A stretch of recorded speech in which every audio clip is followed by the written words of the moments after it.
नमस्कार साथीहरु, म रबिन मोक्तान।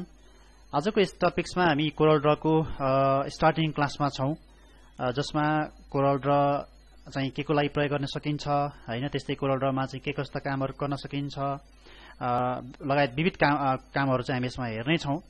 र खास गरी एउटा यो कोरल ड्र चाहिँ भेक्टर बेस्ड एउटा चाहिँ प्रोग्राम हो, सफ्टवेयर हो, जुन चाहिँ कोरल कर्पोरेसनबाट डेभलप गरिएको छ। तपाईले यसमा चाहिँ जस्तो भेक्टर ग्राफिक्स, त्यस्तै गरी रास्टर इमेज वा बिटम्याप इमेज हैन लगायत अन्य विविध चाहिँ फर्म्याटमा तपाईले चाहिँ कुनै पनि डकुमेन्टहरु बनाउन सक्नुहुनेछ। र तपाईले कोरल ड्रमा सबै खालको डिजाइनहरु चाहिँ डिजाइन गर्न सक्नुहुन्छ, जस्तै visiting card, flex board, certificate, त्यस्तै क्यालेन्डर हैन लगायत तपाईले सम्पूर्ण खालका चाहिँ डिजाइनहरु यसमा गर्न सक्नुहुन्छ। कुनै पनि डिजाइन गर्ने क्रममा जस्तो कलर मोडलाई पनि इम्पोर्टेन्ट मानिन्छ। जस्तो तपाईले कुनै पनि एउटा भेक्टर ग्राफिक्स एउटा डिजाइन गर्नुभयो, जसलाई हामीले प्रिन्ट पनि गर्छौं भने यो अवस्थामा चाहिँ हामी CMYK कलर मोड सिलेक्सन गर्न सक्छौं, जसलाई क्यान मेजेन्टा येलो की भनेर भन्न सकिन्छ।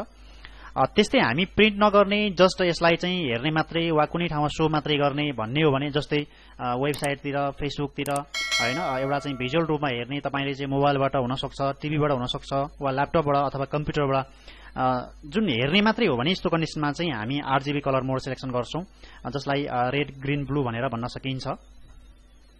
र RGB मा भन्दा CMYK कलर मोडमा चाहिँ क्वालिटी पनि बेस्ट प्रिन्ट हुन्छ, त्यसैले पनि हामी खास गरी CMYK कलर मोड चाहिँ प्रयोग गर्छौं यदि हामीले कुनै पनि कुराहरु प्रिन्ट गर्नुपर्छ भने। र तपाईले कोरल ड्र ओपन गरिसकेपछि एउटा यस्तो खालको इन्टरफेस पाउनुहुनेछ, जसमा हामीसँग यो माथिपट्टि यहाँ तपाईले देख्न सक्नुहुन्छ, यसलाई हामी टाइटल बार भनेर भन्न सक्छौं। त्यस्तै गरी यहाँ तल file, edit, view, layout, arrange, effect, bitmap हैन, त्यस्तै गरी टेक्स्ट, टेबल, त्यस्तै गरी टुल्स, विन्डो, हेल्प आदि देखिएको छ, यसलाई हामी मेनु बार भनेर भन्न सक्छौं। त्यस्तै गरी यहाँ तल तपाईले देख्न सक्नुहुन्छ, यसलाई हामी स्ट्यान्डर्ड टुलबार भन्न सक्छौं हैन, यो हाम्रो स्ट्यान्डर्ड टुलबार भयो। त्यस्तै यहाँ तलपट्टि तपाईले यहाँ जुन देखिएको छ हैन, यो साइडलाई चाहिँ हामी प्रपर्टी बार भन्न सक्छौं, प्रपर्टिज बार, जुन चाहिँ तपाईले यहाँ तलबाट कुनै पनि एउटा जुन टुल्स प्रयोग गर्नुभयो भने यो टुल्सको चाहिँ यहाँ विभिन्न अप्सनहरु तपाईले पाउन सक्नुहुनेछ। यहाँ भएको टुल्स, जुन खालको टुल्स तपाईले एक्टिभ गर्नुहुन्छ त्यस टुल्ससँग रिलेटेड प्रपर्टिजहरु चाहिँ हामीले यहाँबाट चेन्ज गर्न सक्छौं। यो भयो हाम्रो प्रपर्टिज बार। त्यस्तै यो साइडमा देखिएको छ, यसलाई हामी टुल्स बार भनेर भन्न सक्छौं। र यहाँ छ हामीसँग यो रुलर हैन, यो रुलर भयो। त्यस्तै गरी यहाँ जुन तपाईले देख्न सक्नुहुनेछ यो बीचमा, यसलाई हामी पेज भनेर भन्न सक्छौं, यो हाम्रो पेज भयो।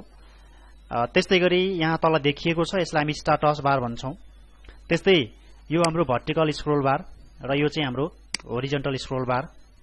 त्यस्तै यो साइडलाई हामी कलर प्यालेट भन्न सक्छौं हैन, यो चाहिँ हाम्रो कलर हो।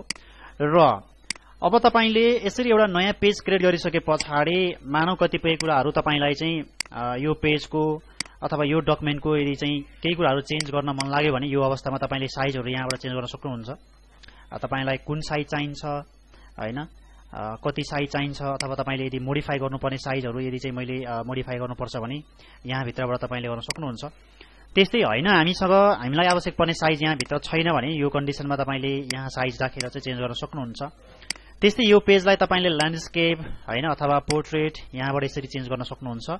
र यसलाई चाहिँ हामी यसरी पनि गर्न सक्छौं, जस्तो यो पेजको कुनै पनि एउटा एरियामा, जस्तो लेफ्टमा, राइटमा वा कुनै साइडमा तपाई यसरी माउस लैजानु होला। त्यस्तै डबल क्लिक गरिदिनुस् त हैन, मैले डबल क्लिक गर्दिए यहाँ, यसरी तपाईले चाहिँ एउटा जुन अप्सनको एउटा इन्टरफेस यहाँ जुन देख्न सक्नुहुनेछ पेज सेटअपको, जस्तो म यहाँ डबल क्लिक गरिदिन्छु हैन, यसरी ल हेर्नुस्। यो चाहिँ हामी यहाँ पनि पाउँछौं, जस्तो लेआउट भित्र जानु भयो भने तपाईले यहाँ पेज सेटअप यहाँ पाउन सक्नुहुनेछ। अब त्यसपछि यहाँ आवश्यक पर्ने कुनै साइजहरु तपाईले चेन्ज गर्न सक्नुहुन्छ, जस्तो तपाईलाई कति साइज चाहिने हो। त्यस्तै गरी ल्यान्डस्केप, पोर्ट्रेट हैन, त्यस्तै गरी युनिट्स यदि तपाई चेन्ज गर्न चाहनुहुन्छ कि त तपाई केमा राख्न चाहनुहुन्छ त्यसै अनुसार यहाँ सिलेक्सन गर्न सकियो हैन भने हामी आफ्नै अनुसार हैन, आफ्नै आवश्यकता अनुसार कस्टम फर्मेट अनुसार चाहिँ साइजहरु पनि यहाँ चेन्ज गर्न सक्छौं। यसरी विभिन्न कुराहरु तपाई चाहिँ चेन्ज गर्न सक्नुहुनेछ।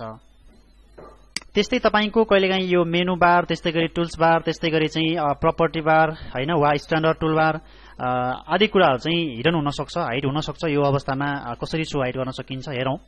जस्तो तपाई विन्डो भित्र जानु भयो भने यहाँ तलपट्टि गएर चाहिँ टुल्स बारमा जानु होला। त्यस्तै यहाँ जुन मेनु बार छ मैले यसलाई अहिले क्लिक गर्दिन्छु।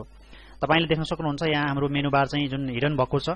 अब यस्तो अवस्थामा कसरी ल्याउने हैन, तपाई तलपटि यहाँ स्ट्याटस बारमा बस्नु होला, राइट क्लिक गर्दिनुस्। अब मेनु बार तपाईले यसरी शो गर्न सक्नुहुन्छ है। त्यस्तै म यसैमा जान्छु, यसैमा गइसकेपछि फेरि यसमै जान्छु टुल्स बारमै र स्ट्याटस बार वा अन्य कुनै तपाई चाहिँ यहाँबाट हिडन गर्न सक्नुहुन्छ। जस्तो मैले स्ट्याटस बारलाई अहिले यसरी हिडन गर्दिएँ। फेरि हामी विन्डोमै जाउँ, त्यस्तै टुल्स बारमै जाउँ, त्यस्तै स्ट्याटस बारमा क्लिक गर्दिन होला। यो पेजलाई तपाई शो हाइड पनि गर्न सक्नुहुन्छ, जसको लागि चाहिँ जस्तो भ्यूमा जाने, भ्यूमा गइसकेपछि शोमा जाने हैन, जुन हामीसँग यहाँनिर यो बोर्डर्स भनेको छ यसमा क्लिक गर्दिन होला। तपाईले देख्न सक्नुहुन्छ, अर्थात हामी अल्ट भी एच पी पनि गर्न सक्छौं। फेरि हाइड गर्नु पर्यो अल्ट भी एच पी, फेरि निकाल्नु पर्यो अल्ट भी एच पी, यसरी चाहिँ शो हाइड पनि गर्न सकिन्छ। यसरी कुनै पनि कुराहरु तपाईले यदि हिडन भएको छ भने यसलाई चाहिँ शो गर्ने वा शो भएकोलाई हिडन गर्ने काम गर्न सक्नुहुन्छ। हामी कोरल ड्रको स्टार्टिङ क्लासमा आजलाई यति नै हेर्ने छौं। फेरि म अरु नयाँ भिडियोहरु जुन नयाँ कुराहरु तपाईलाई चाहिँ राख्दै जानेछु हैन, म तपाईहरु सामु अपलोड गर्दै जानेछु र हामी आजको टपिक्समा यति नै हेर्ने छौं। धन्यवाद।